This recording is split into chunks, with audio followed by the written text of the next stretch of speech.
आवाज मानदेशाचा। मान तालुक्याच्या राजकारणात सध्या पंचायत समितीचे सभापती विक्रम शिंगाडे हे नाव ठळकपणे चर्चेत असून पदभार स्वीकारताच त्यांनी विकास कामांचा वेग वाढवून आपल्या कार्यशैलीची प्रभावी छाप उमटवली आहे। अल्पावधीतच त्यांनी घेतलेल्या निर्णयांमुळे आणि कामांच्या गतीमुळे सर्वसामान्य नागरिकांमध्ये सकारात्मक वातावरण निर्माण झालंय। ग्रामपंचायत सदस्यापासून पंचायत समिती सभापतीपर्यंतचा विक्रम शिंगाडे यांचा प्रवास हा संघर्ष, नियोजन आणि जनतेच्या भक्कम पाठिंब्यावर उभा राहिलेला आहे।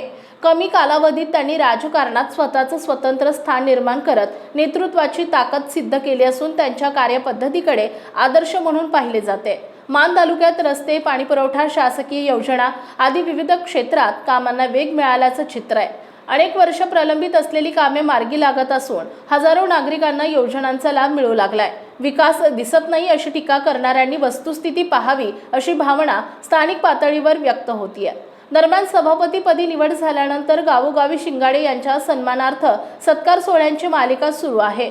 या पार्श्वभूमीवर विरोधकांनी विकासापेक्षा सत्कार जास्त असा आरोप केला असला तरी समर्थकांनी ही टीका फेटाळून लावत हे सत्कार म्हणजे जनतेचं प्रेम आणि विश्वासाचं प्रतीक आहे असं ठाम मत व्यक्त केलंय।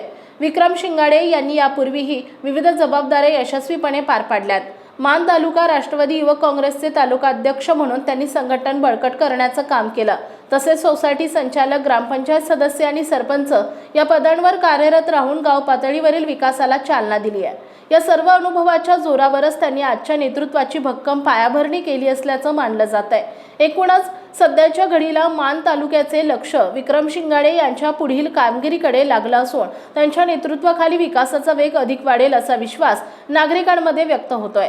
विरोधकांच्या टीकेला कामातूनच उत्तर देण्याची भूमिका शिंगाडे यांच्या कार्यशैलीतून स्पष्टपणे दिसून येते।